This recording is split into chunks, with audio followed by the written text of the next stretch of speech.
ओवैसी को सीधा सीधा मैं आरोप लगा रहा हूँ, ओवैसी बीजेपी की बी टीम है, आरएसएस का आदमी है। आजम खान साहब का मुकाबला ना करे वो, अगर उसे मुकाबला करना है तो तेलंगाना में उसकी 8 सीटें क्यों हैं? उसने वहाँ सरकार क्यों नहीं बनाई योगी ओवैसी ने? यहाँ आजम खान साहब को लेकर के वो राजनीति करने आ रहा है, उसको खदेड़ दिया जाएगा। मुसलमान है, जो जुम्मन मुसलमान कह रहे हैं समाजवादी वालों को, वो खुद जुम्मन मुसलमान है। वो ओवैसी के साथ जाकर के अपने पैरों पर खुद कुल्हाड़ी मारेंगे। मुसलमान जानता है कि अगर कोई हमदर्द पार्टी हमारी है तो समाजवादी पार्टी ही है।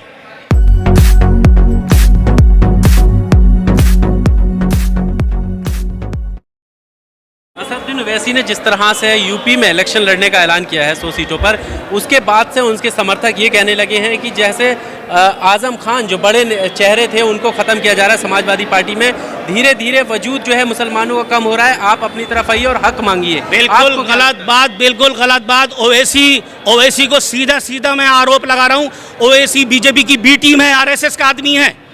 आजम खान साहब का मुकाबला ना करे वो, अगर उसे मुकाबला करना है तो तेलंगाना में उसकी 8 सीटें क्यों हैं? उसने वहाँ सरकार क्यों नहीं बनाई योगी ओवैसी ने? यहाँ आजम खान साहब को लेकर के वो राजनीति करने आ रहा है, उसको खदेड़ दिया जाएगा। और जो कुछ चंचे लगे हुए हैं उनको भी समझाने का प्रयास करेगी समाजवादी पार्टी। आजम खान साहब समाजवादी पार्टी के संस्थापक लीडर हैं और हमेशा रहेंगे। अखिलेश यादव जी ने खुद माना है इस बात को।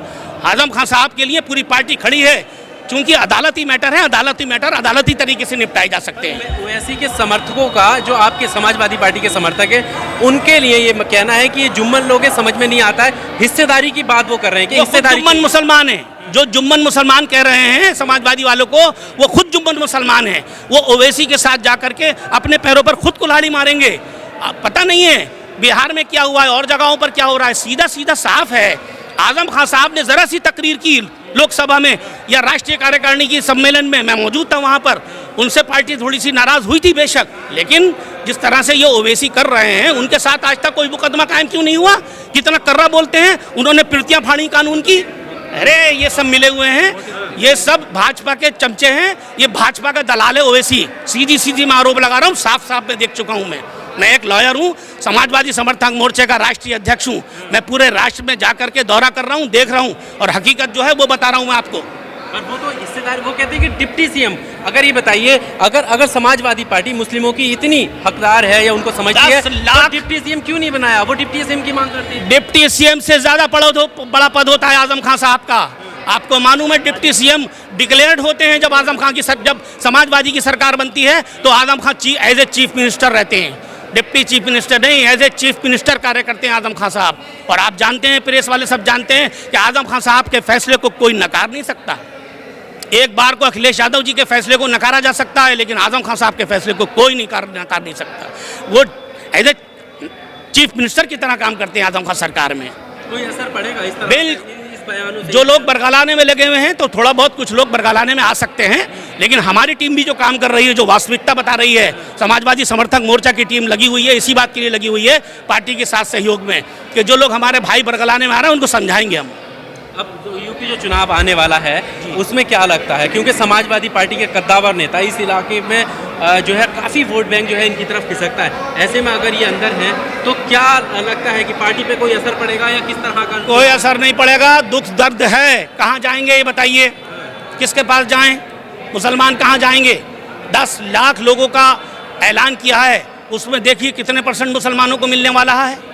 पिछली बार भी जो रिजर्वेशन की बात हुई थी, मानकों के अनुसार कितने मुसलमानों को नौकरियों में आरक्षण दिया गया?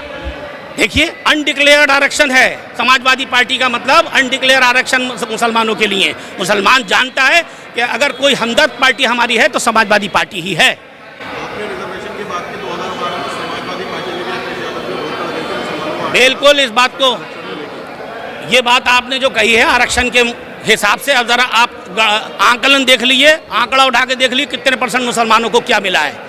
ये रणनीति का हिस्सा है उनकी, मुलायम सिंह यादव जी की। देते हैं, पीछे से हाथ दे करके देते हैं, डिक्लेयर करके जो घोषणा करी थी उस पर उन्होंने काम किया है। अच्छा, अभी इमरान प्रतापगढ़ी हैं जो अभी माइनॉरिटी का उन्हें अध्यक्ष बनाया गया है तो कांग्रेस की तरफ से, वो भी मुस्लिम क़यादत, मुस्लिमों को हक दिलाने, उनको मजबूत करने की बात करते हैं। और इस दौरान भी उन्होंने ट्वीट किया आज़म खान के इस तरह की स्वास्थ्य को लेकर, और काफ़ी जो है लोगों से जुड़ी हुई बात करते हैं। क्या लगता है? देखिए, मांग तो सभी करते हैं, उस पर प्रैक्टिकल करता कौन है? जो प्रैक्टिकल किया है वो समाजवादी पार्टी ने किया। इसीलिए जब वो आए यहाँ पर रामपुर उनके परिवार से मिलने, आजम खान के परिवार से मिलने, जब इमरान प्रतापगढ़ी खुद आए, तब अखिलेश यादव को मजबूर होकर वहाँ जाना पड़ा। देखिए, ऐसा नहीं है। कुछ लोग बरगलाने के लिए, कुछ लोग सिंपैथी जताने के लिए आए और हमारे पार्टी में फूट डालने के लिए आए, तो अखिलेश यादव जी ने संज्ञान लिया इस बात का। उनके परिवार में तोड़फोड़ करने के इरादे से लोग आ रहे हैं। क्यों नहीं आए उसके बाद प्रतापगढ़ी जी? क्यों नहीं आए? जो और पार्टी के लीडर थे, हिमायत करने के लिए आए थे, क्या सड़कों पर उतरे?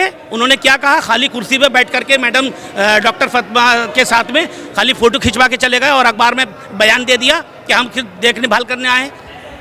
ये झूठी देखा वाली और ये झूठी जो है ना हमदर्दी नहीं चलने वाली है। लोकसभा में कोई बयान दिया? कोई बयान नहीं दिया किसी रंग का। कोई सड़कों पर उतर के किसी तरह का प्रेस को ज्ञापन नहीं दिया। बताइए, आप बताइए, प्रेस वालों को कोई अगर उनकी तरफ से कोई बयान आया हो तो सिर्फ आन के फोटो खिंचवा करके चले जाते हैं हमदर्दी जताने के लिए, हमारी पार्टी में तोड़फोड़ करने के लिए। तो अखिलेश जी राष्ट्रीय अध्यक्ष हैं, अपनी पार्टी के सर्वे सर्वा हैं, इसलिए फौरन आए। और वो आए नहीं, बिना आए हुए काम कर रहे थे। लेकिन कुछ लोगों को दिखाना हुआ पसंद होता है, वो दिखावे के लिए आ गए। पार्टी के लिए काम कर रहे हैं, उन्होंने पूरी फाइल हमको दिखाई है कि किस तरह से आजम खान साहब के लिए कर रहे हैं। कितनी सीटें लाने वाली है चुनाव में? 350 से ज्यादा सीटें जीतने जा रही है। समाजवादी पार्टी को कोई रोकने वाला पैदा नहीं होगा।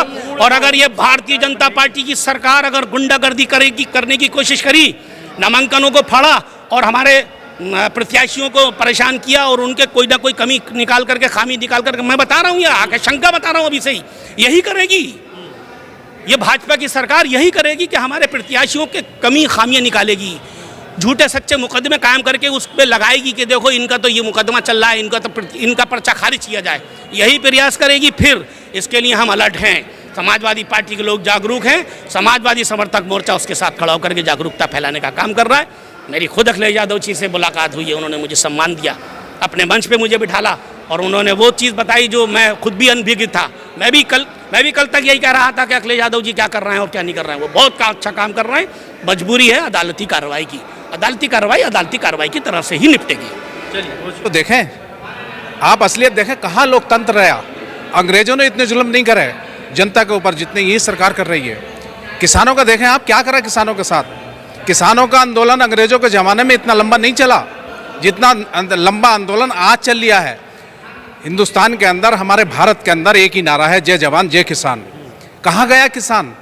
जवानों के साथ अत्याचार, किसानों के साथ अत्याचार क्या कर रही है ये सरकार? पर वो उनको सरकार जो है उनको किसान मानने तैयार नहीं है ना। वो तो कह रहे हैं हम आय दुगनी करने, किसानों को मजबूत करने के लिए ऐसे कानून ला रहे हैं, लेकिन ये लोग मान नहीं रहे। ये आप जानते हैं अच्छी तरीके से कि भारत हमारा तीसरे नंबर पर आया हिटलर शाही में।